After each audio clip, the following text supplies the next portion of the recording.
오늘 우리에게 주시는 하나님 말씀은 누가복음 1장 67절에서 80절입니다. 그 부친 사가랴가 성령의 충만함을 받아 예언하여 이르되 찬송하리로다 주 이스라엘의 하나님이여 그 백성을 돌보사 속량하시며 우리를 위하여 구원의 뿔을 그 종 다윗의 집에 일으키셨으니 이것은 주께서 예로부터 거룩한 선지자의 입으로 말씀하신 바와 같이 우리 원수에게서와 우리를 미워하는 모든 자의 손에서 구원하시는 일이라. 우리 조상을 긍휼히 여기시며 그 거룩한 언약을 기억하셨으니 곧 우리 조상 아브라함에게 하신 맹세라. 우리가 원수의 손에서 건지심을 받고 종신토록 주의 앞에서 성결과 의로 두려움이 없이 섬기게 하리라 하셨도다. 이아이여 내가 지극히 높으신 이의 선지자라 일컬음을 받고 주 앞에 앞서가서 그 길을 준비하여 주의 백성에게 그 죄 사함으로 말미암는 구원을 얻게 하리니 이는 우리 하나님의 긍휼로 인함이라. 이로써 돋는 해가 위로부터 우리에게 임하여 어둠과 죽음의 그늘에 앉은 자에게 비치고 우리 발을 평강의 길로 인도하시리로다 하니라. 아이가 자라며 심령이 강하여지며 이스라엘에게 나타나는 날까지 빈 들에 있으니라.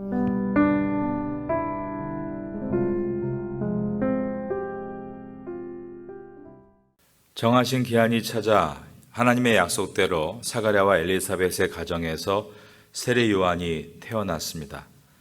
부모는 하나님께서 천사 가브리엘을 통해서 하신 명령을 따라 아기 이름을 요한이라고 지었습니다.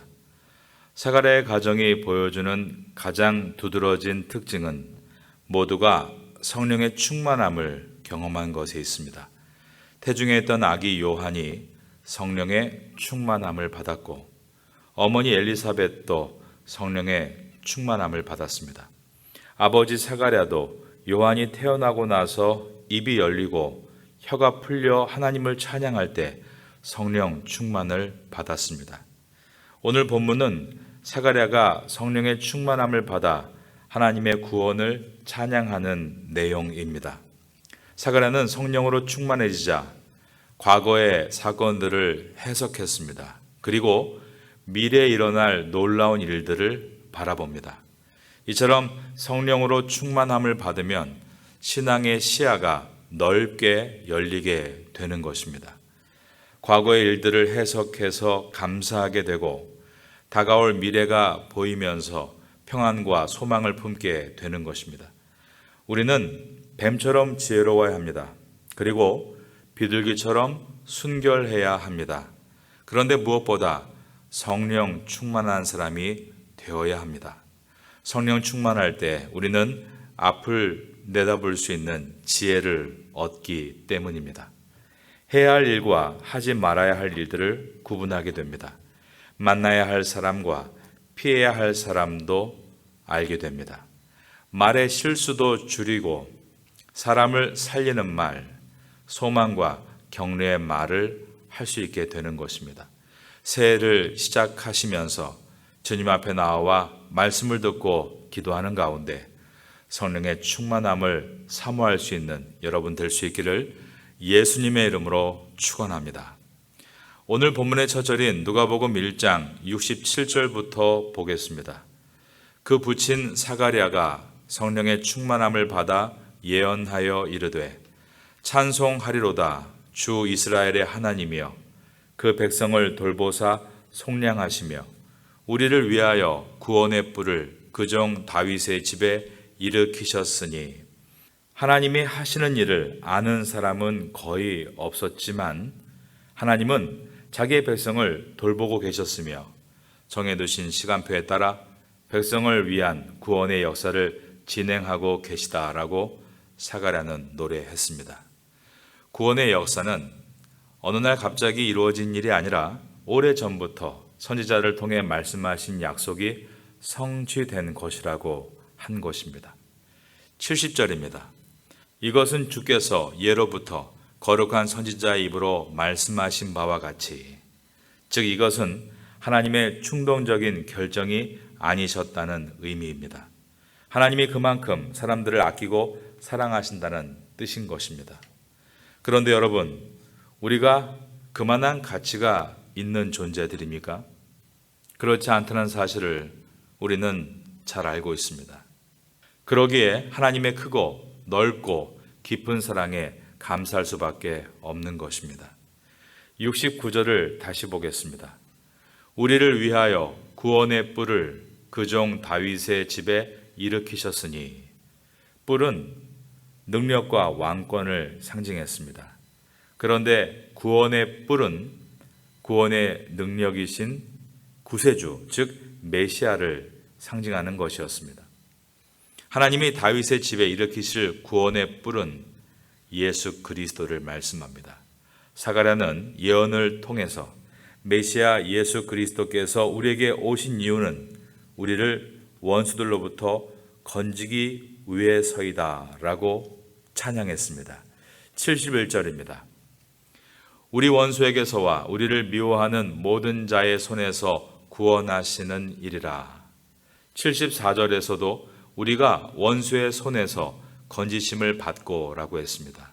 이 말은 하나님의 백성을 미워하고 해하려 하는 원수가 있다는 것을 전제로 하고 있습니다. 예수 그리스도를 믿는 성도들이 이 땅에 사는 날 동안 미움받고 박해를 경험하게 될 것을 암시하고 있는 것입니다. 그러나 우리는 모든 원수로부터 구원받고 자유를 누리게 될 것입니다. 우리에게는 구원의 날이, 원수들에게는 심판의 날이 올 것입니다. 그날에 우리는 단지 원수의 손에서 건진받을 뿐 아니라 깨끗하고 의로운 하나님의 백성이 되어 아무런 두려움 없이 주님을 섬기게 될 것입니다. 75절입니다. 종신토록 주의 앞에서 성결과 의로 두려움 없이 섬기게 하리라 하셨도다. 여기서 종신토록, 영어 성경 킹제임스 버전에서는 All the days of our life라고 번역되어 있습니다. 상상만 해도 영광스럽고 감격적인 장면입니다. 이것이 우리들의 미래입니다. 물론 하나님의 구원 계획은 예수 그리스도께서 다시 오시는 날 온전히 완성이 되지만 하나님의 백성은 지금 이 땅에서도 그러한 기쁨을 누릴 수 있습니다. 두려움 없이 주님을 섬기는 은혜 말입니다. 나아가 우리는 그날을 사모하고 기다립니다. 주님께서 다시 오심을 말입니다.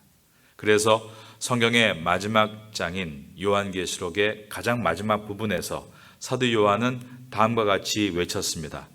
아멘, 주 예수여 오시옵소서. 여러분의 신앙에 이러한 감격과 소망이 있기를 예수님의 이름으로 축원합니다. 하나님의 구원 섭리를 찬양하던 사가랴는 자신의 아들 세례 요한에 대해서 예언합니다.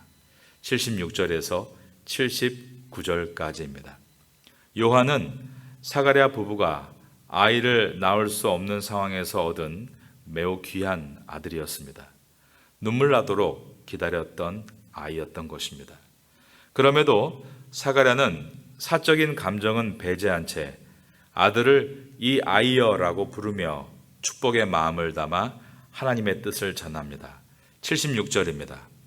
이 아이여, 내가 지극히 높으신 이의 선지자라 일컬음을 받고 주 앞에 앞서가서 그 길을 준비하여 라고 했습니다. 이 아이는 말라기 이후에 400여 년간 예언의 말씀이 침묵하던 땅에 하나님의 말씀을 증언하는 선지자가 돼서 주님의 오실 길을 준비하는 사명자가 될 것이라고 한 것입니다. 그리고 죄사함으로 말미암는 구원을 알게 할 것이라고 했습니다. 77절입니다.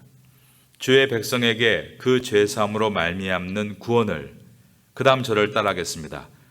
알게 하리니. 요한은 구원자가 아니라 구원자이신 지극히 높으신 예수 그리스도의 길을 준비하는 선지자로서 구원을 알게 하는 사명을 맡은 사람이 될 거라고 예언한 것입니다. 78절과 79절입니다. 이는 우리 하나님의 국률로 인함이라. 이로써 돋는 해가 위로부터 우리에게 임하여 어둠과 죽음의 그늘에 앉은 자에게 비치고 우리 발을 평강의 길로 인도하시리로다 하니라. 세례 요한은 빛이 아니라 이 빛을 증거하러 온 사람으로서 매우 중요한 사명을 가지고 있었습니다. 그는 감당해야 할 사명이 참으로 막중했기에 때가 이를 때까지 빈들에서 머물며 자신을 준비해 나갔습니다. 오늘 본문의 마지막 절인 1장 80절입니다. 아이가 자라며 심령이 강하여지며 이스라엘을 나타내는 날까지 빈들에 있으니라. 비장한 신앙의 정체성을 세우기 위해서 요한은 빈들에서 거친 약대 털옷을 입고 메뚜기와 석청을 먹으며 거룩을 이루어 나갔습니다. 그런데 오늘 본문에서는 특별히 그토록 기다렸던 귀한 아이를 빈들로 내보냈던 사가랴와 엘리사벳의 굳센 믿음과 의지가 돋보입니다. 사가랴와 엘리사벳은 요한을 자신들의 아이가 아닌 지극히 높으신 예수 그리스도의 길을 예배하는 선지자로 양육해 나갔던 것입니다. 빈들이라는 표현은 원어상 외롭고 쓸쓸한 곳이라는 의미입니다. 빈들은 외로움과 결핍의 공간입니다. 세상의 소리도 들리지 않습니다. 사방 좌우를 둘러봐도 아무것도 없습니다. 오직 위만 바라보고 의지해야 하는 장소가 바로 빈들인 것입니다. 그런데 그곳에서 요한은 오히려 강해졌습니다. 세상의 소리는 단절됐지만 하늘의 소리를 또렷이 들을 수 있었고 그 결과 전적으로 하나님만을 의지할 수 있었습니다. 저와 여러분도 우리 구주 예수 그리스도의 다시 오실 길을 예비해야 하는 성도들입니다. 그러기에 성도인 우리도 빈들에서의 경험이 필요합니다. 모든 것이 풍족한 세상에서 많은 사람의 목소리에 현혹되지 말고 나만의 들에서 주님께 훈련받는 시간을 갖추어야 하는 것입니다. 무엇보다도 하나님을 깊이 만나야 합니다.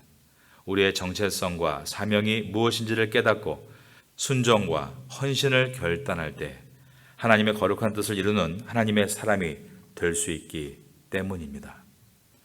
다음 주 월요일부터 2주일 동안 신년 특별 새벽 기도회를 시작합니다. 코로나의 어려움으로 언제 모임이 닫힐지는 알 수 없지만 저희는 방역을 철저히 하면서 정부가 모임을 허락하는 날까지 최선을 다해서 함께 모여 말씀을 듣고 기도해 나가도록 하겠습니다. 이번 특별 새벽 기도의 자리가 여러분 각자의 빈들이 되시기를 바라고 하나님의 음성을 또렷이 듣고 훈련되실 수 있기를 저도 기도하겠습니다. 어느 책에서 읽은 내용입니다. 방탕한 삶을 살던 청년이 있었습니다. 그는 예수 그리스도를 만난 후에 방탕한 삶을 청산하고 거리에 가로등을 관리하는 직업을 갖게 되었습니다. 밤이 되면 불을 켜고 새벽이 가까이 오면 거리로 나가 불을 끄는 일이었습니다. 하루는 과거에 함께 어울려 다니던 주정뱅이 친구들이 찾아와서 이 청년에게 물었습니다. 자네 예수 믿는다더니 요즘 사는 재미가 어떤가? 청년은 자신이 현재 하는 일을 소개한 후 이렇게 답을 했습니다. 매일 새벽녘 가로등을 끌 때마다 뒤를 돌아본다네. 그것은 내 과거의 어두움과도 같지. 그러나 아직 꺼지지 않은 앞쪽 등불의 긴 행렬을 보며 희망을 갖게 된다네. 그것은 내 미래의 모습이기 때문이지. 그때 친구들이 조롱하듯 물었습니다. 이 멍청한 친구야. 그러면 마지막 등불이 꺼지면 그땐 어디로 갈 텐가? 그러자 청년이 웃으며 대답했습니다. 걱정하지 말게. 마지막 등불이 꺼지면 새벽빛이 밝아온다네. 그때는 등불이 필요 없다네. 여러분, 그리스도가 우리 가운데 임하시면 우리 인생은 달라집니다. 그분은 트루 라이트, 참 빛이시기 때문입니다. 의의 태양이시기 때문입니다. 그래서 그분을 만나면 새벽이 옵니다. 그분을 만나면 인생의 질문에 답을 얻는 것이 아니라 아예 질문 자체가 없어지게 됩니다. 그분 안에 모든 것이 들어있기 때문입니다. 78절과 79절에서 이로써 돋는 해가 위로부터 우리에게 임하여 어둠과 죽음의 그늘에 앉은 자에게 비치고 우리 발을 평강의 길로 인도하시리로다 하니라. 하나님은 사가랴의 입술을 통해 반드시 해가 돋는다라고 말씀하셨습니다. 새벽은 그리스도와 함께 옵니다. 그러므로 밤을 두려워하지 마십시오. 절망과 혼란의 현실을 두려워하지 마십시오. 예수 그리스도의 빛은 우리를 평강과 생명으로 인도할 것이기 때문입니다. 누가복음을 통해 빛이신 예수 그리스도를 만나시는 여러분 될 수 있기를 마지막으로 예수님의 이름으로 축원합니다.